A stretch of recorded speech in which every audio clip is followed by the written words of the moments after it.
વાતાવરણ બન્યું આહલાદક।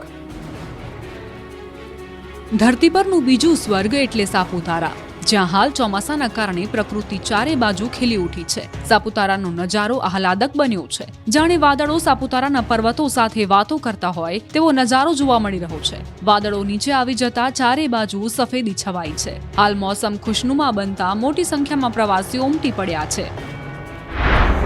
બીજી તરફ 17 ઓગસ્ટ સુધી મોન્સૂન ફેસ્ટિવલ શરૂ થઈ ગયો છે। સાપુતારામાં 23 દિવસ સુધી રંગારંગ ફેસ્ટિવલનું આયોજન કરાયું છે। મોન્સૂન ફેસ્ટિવલનો પ્રવાસન મંત્રી મુળુભાઈ બેરાના હસ્તે પ્રારંભ કરવામાં આવ્યો હતો। મોન્સૂન ફેસ્ટિવલનું નામ મેઘ મલ્હાર આપવામાં આવ્યું છે।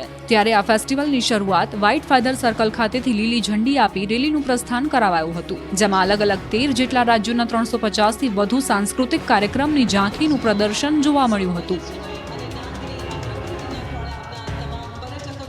આ તરફ સુરત જિલ્લામાં અને ઉપરવાસમાં ભારે વરસાદને કારણે કીમ નદી બે કાંઠે વહેતી થઈ। માંગરોળના મોટા બોરસરા ગામે કીમ નદીનો હાઈ બેરલ બ્રિજ પાણીમાં ડૂબી ગયો।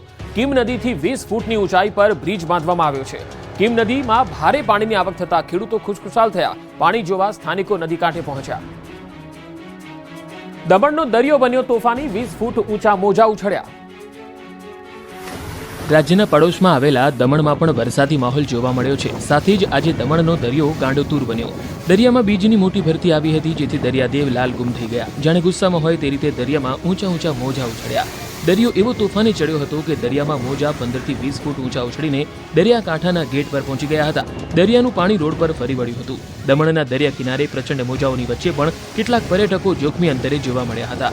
ચોમાસામાં દરિયો તોફાની રહેતો હોવાથી સલામતીના ભાગરૂપે પ્રશાસન દ્વારા દરિયા પર પર્યટકોને નીચે જવા પર પ્રતિબંધ મૂકી દેવામાં આવ્યો છે। તેમ છતાં નાની દમણના દેવકા બીચ પર કેટલાક પર્યટકો આવા તોફાની માહોલમાં પણ રીલ બનાવવાની અને સેલ્ફી લેવાની ગેલછામાં દરિયા કિનારા નજીક જોખમી અંતરે જોવા મળ્યા હતા।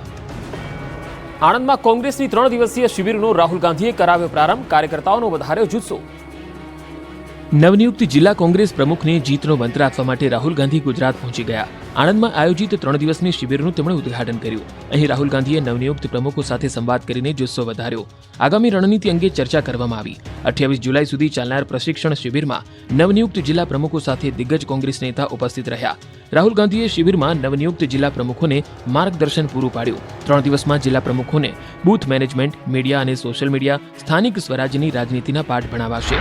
બીજી તરફ ગુજરાત પ્રવાસે પહોંચેલા રાહુલ ગાંધીનું કોંગ્રેસ કાર્યકર્તાઓએ કંઈક આ રીતે ફરિયાદ સાથે સ્વાગત કર્યું। વડોદરા એરપોર્ટ પર રાહુલ ગાંધીની કાર નજીક પહોંચી ગયેલા મિતેશ પરમાર નામના કાર્યકરે રાહુલને રજૂઆત કરી કે લડાયક નેતાઓને આગળ કરો, રૂપિયાવાળાને ટિકિટ વેચવાનું બંધ થાય એ જરૂરી છે।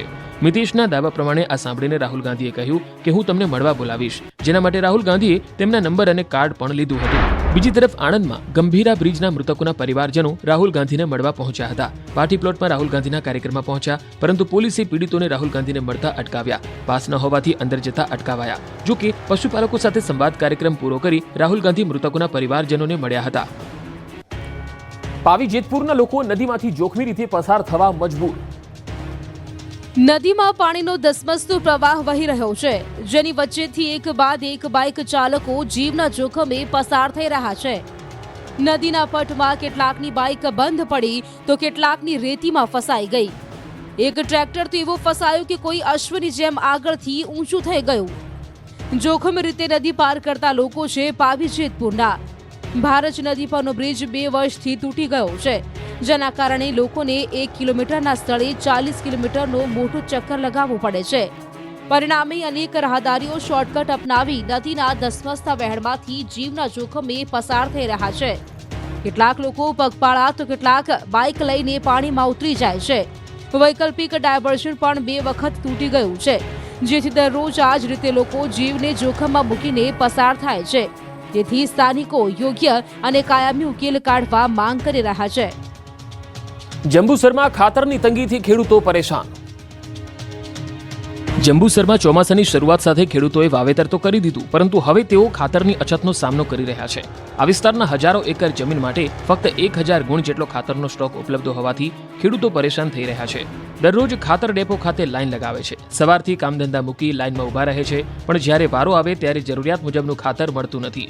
જો કે ધારાસભ્યની રજૂઆત બાદ 2 ગાડીઓ ભરીને ખાતર આવ્યું, જેનું વિતરણ તો શરૂ થયું, પરંતુ જરૂરિયાતની સરખામણીમાં તે ખૂબ જ ઓછું છે। ખેડૂત દીઠ 5 ગુણનું વિતરણ કરવામાં આવી રહ્યું છે। જો સમયસર પૂરતું ખાતર નહીં મળે તો પાક બરબાદ થવાની પૂરી શક્યતા છે। કલોલ અને સાણંદની કંપનીમાં આગથી નાસભાગ મચી. અમદાવાદ નજીકના કલોલના સંતેજમાં ખાનગી કંપનીમાં આગ લાગી હતી. ઓઇલ બેરલ કંપનીમાં આગ લાગતા દોડધામ મચી ગઈ. જોતજોતામાં આગ વિકરાળ બની ગઈ હતી. કાળા ડિબાંગ ધુમાડાના ગોટે ગોટા નીકળવા લાગ્યા. 2 કિલોમીટર સુધી દૂર સુધી ધુમાડા દેખાયા. ફાયરની ટીમે પહોંચી પાણીનો મારો ચલાવ્યો. આગના આ દ્રશ્યો સાણંદના છે. વિરમગામ રોડ પર અંબિકા એસ્ટેટના ગોડાઉનમાં આગ લાગતા અફરાતફરી મચી. તુરંત ફાયર વિભાગને જાણ કરતા ફાયરની ટીમે પહોંચી પાણીનો મારો ચલાવ્યો. પરંતુ આગ વિકરાળ હોવાથી ભંગારના ગોડાઉનમાં તમામ માલ સામાન બળીને ખાખ થયો. થરાદમાં રોડ પર દોડતી કાર ભડકે બળી. રોડ પર પૂરપાટ જતી કાર અચાનક આગનો ગોળો બની ગઈ અને મચી ગઈ નાસભાગ. દ્રશ્યો થરાદના છે. થરાદના વિસ્તારમાં શરણનગર 3 રસ્તા પાસે માર્કેટયાર્ડની પાછળ ઇકો ગાડી બળીને ભસ્મ થઈ ગઈ, જેથી રોડ પર નાસભાગ મચી ગઈ હતી. કાર ચાલક હડિયલ ગજાભાઈ ખગાભાઈ પોતાની કાર લઈને જઈ રહ્યા હતા ત્યારે કારમાં શોર્ટ સર્કિટ થવાના કારણે ધુમાડા નીકળવા લાગ્યા, જેથી તુરંત ચાલક હડિયલ સમય સૂચકતા વાપરીને ગાડી મૂકીને બહાર નીકળી ગયા હતા. બાદમાં કારમાં આગ ભભૂકી ઉઠી હતી. ક્ષણવારમાં તો આગે વિકરાળ સ્વરૂપ ધારણ કરી લીધું હતું. ધુમાડાના ગોટે ગોટા નીકળ્યા હતા. આ અંગેની જાણ ફાયર વિભાગને કરવામાં આવી હતી. ફાયરની ટીમ પહોંચે તે પહેલા જ આખી કાર ભસ્મ થઈ ગઈ હતી. આગ લાગવાની જાણ થતાં આસપાસથી લોકો દોડી આવ્યા હતા. ડીસાના રાણપુરમાં પાણીના ઉડ્યા ફુવારા, ખેતરો જળમગ્ન. ડીસા તાલુકાના રાણપુર ગામ નજીક પસાર થતી નર્મદાની પાઇપલાઇનમાં મોટો વાલ્વ લીકેજ થયો, જેથી વહેલી સવારથી પાણીના ફુવારા છૂટ્યા હતા. આ ઘટનાના કારણે આસપાસના અનેક ખેતરો પાણીથી ભરાઈ ગયા, જળમગ્ન થઈ ગયા હતા. દ્રશ્યોમાં જોઈ શકાય છે કે રાણપુર ગામ નજીક નર્મદાની લાઇન લીક થયા બાદ 10 થી 15 ફૂટ ઊંચા પાણીના ફુવારા ઉડી રહ્યા છે, જેથી આસપાસના વિસ્તારમાં વગર વરસાદે નદી વહી આસપાસના ખેતરો પાણીમાં ગરકાવ થયા. ખેડૂતોએ મહા મહેનતે તૈયાર કરેલો મગફળીનો પાક પાણીમાં ડૂબી ગયો. અકોલથી ઇકબાલગઢ જતી આ મુખ્ય પાઇપલાઇનમાં ભંગાણ સર્જાતા હજારો લીટર પાણીનો વ્યય થયો છે. મગફળીના ખેતરો પાણીમાં ડૂબી જતા ખેડૂતોને મોટો આર્થિક ફટકો પડ્યો છે. કલાકો સુધી આ રીતે જ પાણીનો વેડફાટ થયો હતો. 4 જિલ્લામાં દીપડાના આતંકથી દહેશત. વાંસદા અને ગીર સોમનાથમાં તો ઘરમાં ઘૂસી ગયો દીપડો. ગુજરાતના 4 શહેરમાં એક જ દિવસમાં માનવભક્ષી દીપડાનો આતંક સામે આવ્યો છે. વાંસદા અને ગીર સોમનાથમાં એક ઘરમાં દીપડો ઘૂસી ગયો હતો. સૌથી પહેલા વાંસદાના નાની વાલઝરના પટેલવાડીના આ દ્રશ્ય જુઓ. શિકારની શોધમાં ફરતો દીપડો બિલાડી પગલે આવે છે અને એક ઘરની અંદર ઘૂસે છે. ઓટલા પર ચક્કર મારી ફરાર થઈ જાય છે. રાતે 12:15 વાગ્યાની આસપાસ દીપડો ઘરના ઓટલા સુધી પહોંચી ગયો હતો. અંદર ઘસઘસાટ સૂતા પરિવારનું નસીબ સારું કે અંદર દીપડો ઘૂસ્યો નહીં તો ઊંઘમાં જ દીપડો હુમલો કરી દેતો. આ ઘટનાની જાણ થતાં વન વિભાગને દીપડાને પકડવાની માંગ કરવામાં આવી.